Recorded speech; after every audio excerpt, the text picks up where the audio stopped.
wabarakatuh. Waalaikumsalam warahmatullahi wabarakatuh. Ikut doa.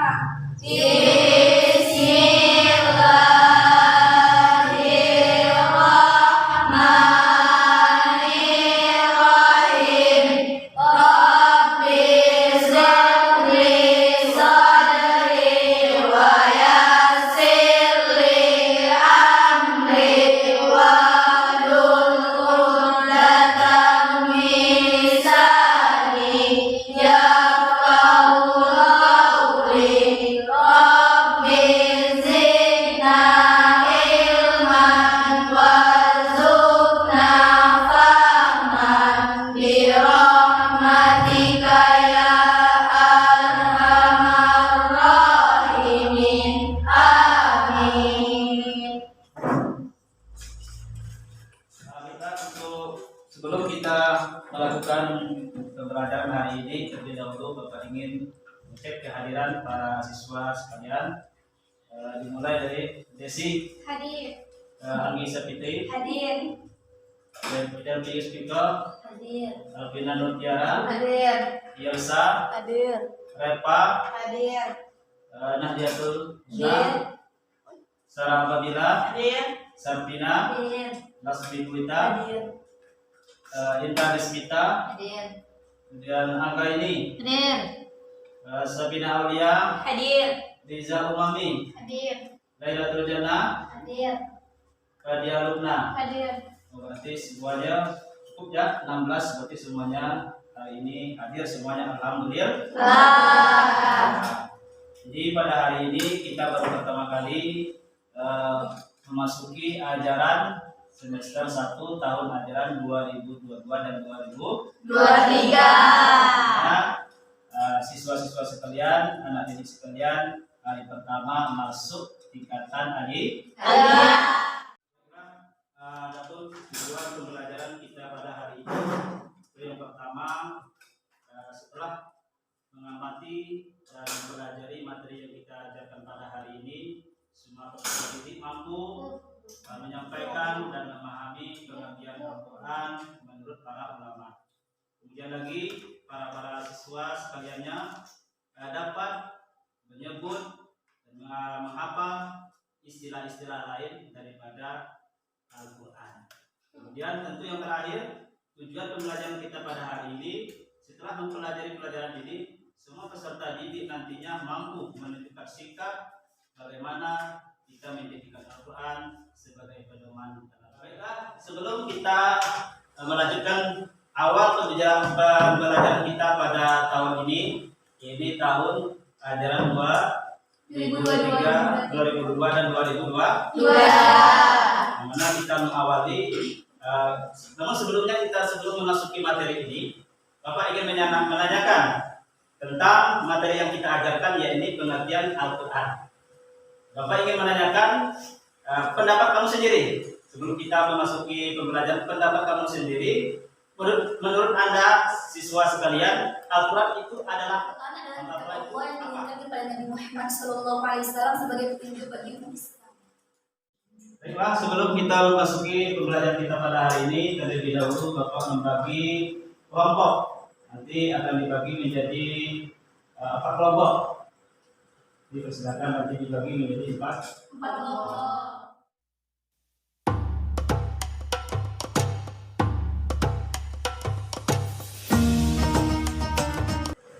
Baiklah, karena kelompok sudah dibentuk, pada seluruh peserta didik akan dapat memperhatikan sensor atau poin tentang materi ajar yang kita bahas pada hari ini. Mulai dari sekarang, tolong perhatikan.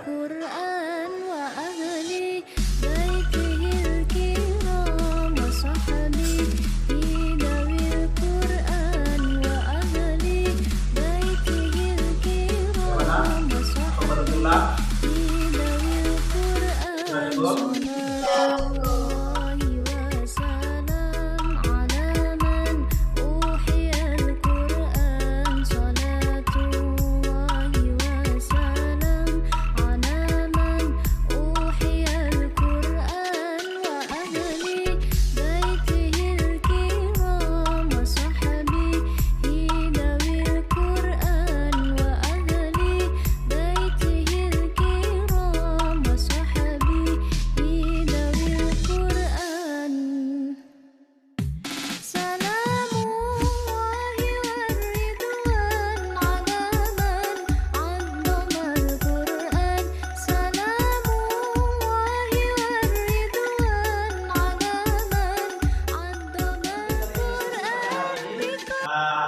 pertanyaan atau materi-materi yang belum bisa dipahami para peserta didik? Pak, Ya. kenapa para ulama berbeda pendapat tentang pentingnya Al-Quran? Ya, pertanyaan yang sangat bagus sekali bahwa menanyakan mengapa para ulama tersebut berbeda pendapat tentang pengertian Al-Quran. Mungkin ada para siswa yang bisa menjawab itu. Silakan berbeda pendapat tentang pengertian Al-Quran, karena pada dasarnya definisi itu adalah sebuah penelitian para ulama. Maka para ulama tersebut memiliki definisi atau memiliki gaya-gaya definisi yang berbeda mereka. Mereka memahami atau menggali definisi tersebut berdasarkan kemampuan dan keahlian mereka masing-masing. Sehingga taklid atau definisi yang dikeluarkan maka akan berbeda-beda karena metode cara penelitian tersebut berbeda. Sehingga menghasilkan definisi-definisi Al-Quran yang berbeda menurut mereka. Namun tidak dari konteks keilmuan. Mereka sudah meneliti dan memahami sehingga dimunculkanlah definisi-definisi tentang Al-Quran menurut versi mereka masing-masing sesuai dengan dasar pengetahuan. Sudah menemukan hasil-hasil daripada materi-materi LKPD yang Bapak sampaikan? Nanti dimohon untuk mempresentasikan atau menyampaikan hasil diskusi yang dibagi dari 4 subtema. Yang pertama nanti tolong kelompok A menyampaikan hasil diskusinya tentang pengertian ulama secara bahasa. Kelompok B menyampaikan pengertian Al-Quran secara istilah, dan kelompok C dan dipersilakan menyampaikan presentasinya tentang nama-nama lain atau istilah-istilah lain daripada Al-Quran. Dan yang terakhir kelompok yang keempat nanti tolong menyampaikan hasil diskusinya tentang perilaku orang-orang yang meyakini Al-Quran sebagai kelemahan hidupnya. Baiklah, dimulai dari kelompok A terlebih dahulu untuk mempresentasikan tentang pengertian Al-Quran secara bahasa.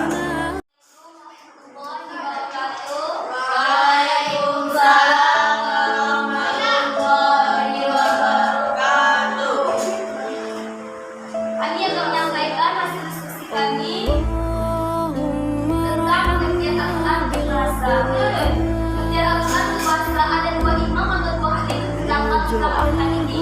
Pertama, Ibnu Sunni berpendapat bahwa kata Al-Quran adalah ismu alam. Ismu alam nama untuk suatu perkara lain digantung atau diambil kata Allah. Ibnu Sunni ini berpendapat bahwa kata Al-Quran itu adalah ismu alam. Ismu alam adalah sesuatu dan kata Al-Quran itu adalah semalangan.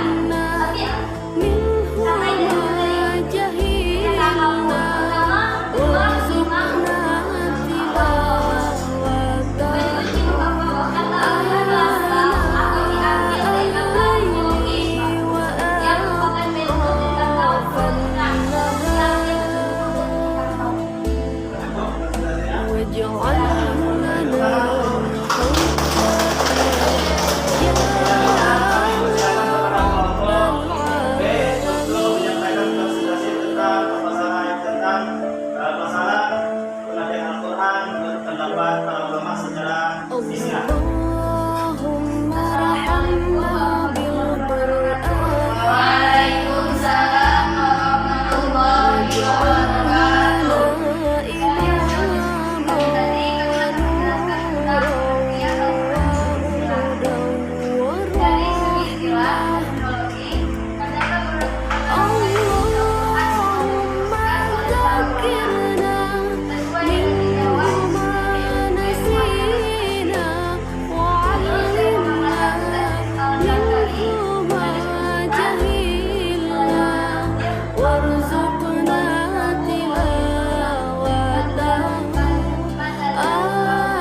permasalahan nama-nama atau istilah-istilah lain daripada Al-Quran. Itu silakan. Assalamualaikum warahmatullahi wabarakatuh. Waalaikumsalam warahmatullahi wabarakatuh. Baiklah, dari hasil diskusi kami tadi, kami akan menyampaikan tentang nama-nama Al-Quran. Pertama, Al-Quran. Nama Al-Quran adalah nama yang paling dikenal untuk kitab Allah Subhanahu wa Ta'ala yang diturunkan kepada Nabi Muhammad SAW. Asal-usul Al-Quran sendiri telah dipaparkan di kalangan para ulama. Sebagaimana telah kita pelajari sebelumnya, pendapat yang lebih dikenal adalah pendapat Imam Al-Yani yang mengatakan bahwa Al-Quran berasal dari kata Quran dan Qur'an, yaqra'ul Qur'anan, yang artinya baca atau yang dibaca. 2. Alkitab. Al-Quran dikarenakan pula dan kitab artinya yang ditulis. Al-Quran merupakan wahyu Allah Subhanahu wa Ta'ala yang ditulis dalam lembaran-lembaran yang tersusun dengan rapi dan sangat sempurna dan dikenal dengan istilah mushaf. 3. Al-Furqan artinya pembeda. 4. Az-Zikru artinya pengingat. 5. At-Tanzil yang artinya yang diturunkan. Cukup di situ diskusi kami. Bukan. Yang bagus tentang istilah nama lain daripada Al-Quran. Kemudian dipersilakan kepada kelompok D menyampaikan hasil diskusinya, sikap-sikap yang mencerminkan seseorang menjadikan Al-Quran sebagai pedoman hidup. Assalamualaikum warahmatullahi wabarakatuh. Waalaikumsalam warahmatullahi wabarakatuh. Dari hasil diskusi kami tentang meyakini dan berpegang teguh terhadap Al-Quran. Meyakini Al-Quran sebagai pedoman hidup salah satu rukun iman adalah percaya kepada kitab-kitab Allah SWT yang diturunkan kepada Rasul untuk dijadikan pedoman dan petunjuk dalam kehidupan. Berpegang teguh terhadap ajaran Al-Quran. Orang yang berpegang teguh terhadap ajaran Al-Quran akan tampak pada perilakunya dalam sehari-hari sebagaimana orang yang berakhlak mulia, misalnya jujur, disiplin, dan tanggung jawab, santun, dan lainnya. Jadi seseorang yang berpegang teguh kepada Al-Quran dari perilakunya akan tampak kalau seandainya ia berpegang teguh kepada Al-Quran di kehidupan sehari-harinya akan tampak perilakunya seperti orang yang berakhlak mulia, jujur apabila ia berkata, dan disiplin, maka tanggung jawab, santun, dan lain-lain. Sekian.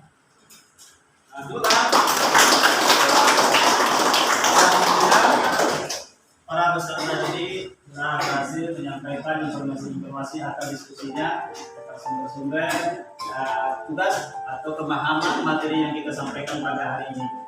Mungkin dapat kita simpulkan bahwasanya dari kelompok ini menyimpulkan pengertian Al-Quran, pemahaman Al-Quran secara menurut para ulama.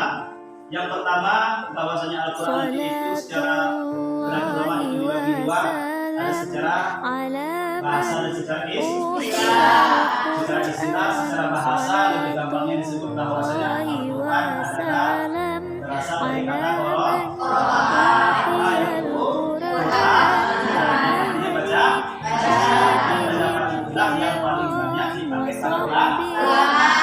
Kedua, kesimpulannya bahwasanya Al-Quran istilah adalah sebuah sesuatu Allah yang diturunkan kepada Nabi Muhammad SAW yang ditulis di antara dua mushaf, di antara diawali dari surah Al-Fatihah dan surah Al-Quran. Kemudian orang-orang yang membaca Al-Quran tersebut bernilai ibadah. Kemudian nanti Al-Quran mengandung istilah lain atau nama-nama lain daripada Al-Quran. Itu sudah dijelaskan dari kelompok 3 atau kelompok 3 bahwa Al-Quran ada istilahnya namanya Al-Quran, mushaf, dan Az-Zikru. Dan itulah nama-nama yang populer. Namun di samping itu masih ada nama-nama lain lagi yang digunakan untuk menamai Al-Quran. Yang terakhir kesimpulannya adalah bahwasanya Al-Quran itu orang-orang yang meyakini Al-Quran sebagai pedoman hidupnya akan tercermin dalam tingkah lakunya dalam kehidupan sehari-hari. Yang pertama, mereka akan selalu taat kepada perintah Allah Subhanahu wa taala, jadi melakukan segala perintah dan meninggalkan segala larangan. Kemudian juga nanti dia memiliki sifat intinya orang-orang yang meyakini Allah sebagai pedoman hidup dalam kehidupannya, menjadikan Al-Quran sebagai pedoman hidup, tercerminlah akhlakul karimah baik hubungan dengan Allah maupun hubungan dengan manusia. Jemaah bangsa ini, karena diskusi telah kita lakukan, kita bisa pada hari ini. Maka materi selanjutnya yang akan kita bahas untuk pertemuan berikutnya adalah tujuan dan fungsi Al-Quran diturunkan. Mungkin sebelum memasuki materi itu, peserta didik dimohon untuk membaca dan menggali sumber-sumber yang berkaitan dengan fungsi tujuan Al-Quran diturunkan.